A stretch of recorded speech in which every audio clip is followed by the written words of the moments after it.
My policy is that there is no cell phone use allowed in class at all for texting, emailing, calling people on the phone, and so forth, because it is a distraction in class, not only to the students who are using the cell phone, but also people surrounding them. A recent research that was reported showed that people who were sitting next to other people using electronic devices did not do as well on a test.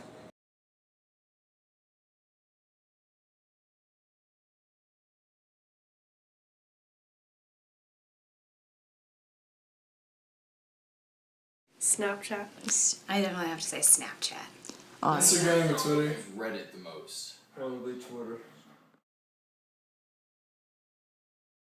A lot. Probably like 5. Spend about 5 or 6 hours. Like 3 and 5 hours at least a day. 3 to 4 hours a day. Probably 5 hours a day. Like 5, like 12.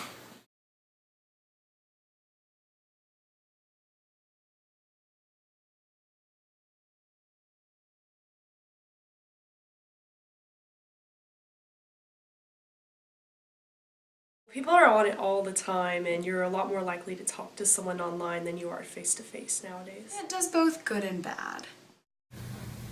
Which social media do you use the most? Social media I use the most, probably Facebook. Yep, Facebook it would have to be.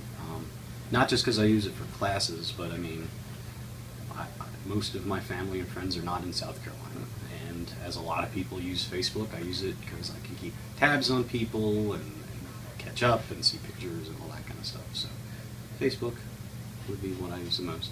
Okay. About how many hours do you spend a day on social media? Even though I just said, yeah, I use it to keep up with things, I guess I'm also at the same time out of the loop because I don't spend too much time doing it. Hours per day, a couple at most, not maybe one.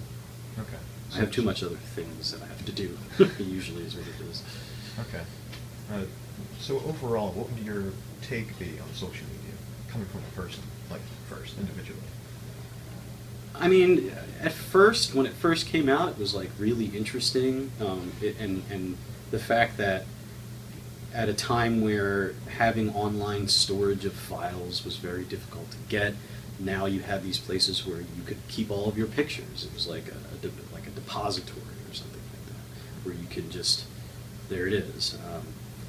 You can profile yourself, keep tabs of all of your stuff that way. You know, if you liked a book or you read something, you could add it to the list of books that you've read, and it could tabulate things for you. Now, I'd say it's definitely changed completely away from that, and the biggest thing is the advertising. I mean, now when you like something, that also means that you endorse it, and that you're allowing for whatever that thing is that you liked to advertise on your Facebook or on your feed. So it depends on how you use it. I think Twitter can be really useful for like tech support and for promotional things and whatnot. But as an actual form of communication, I don't think Twitter is that great for that. It's more for a public communication, for announcements and things, which is really similar because that's kind of how Facebook, what's it called? Your status update on Facebook would be. Like if you had an announcement, your sister had a baby. What are you going to do? Well, I can post that on Facebook, and that way it's an easy way to let everybody know instead of making 40 phone calls, something like that. So it's got its uses. It just really depends on how you want to use it.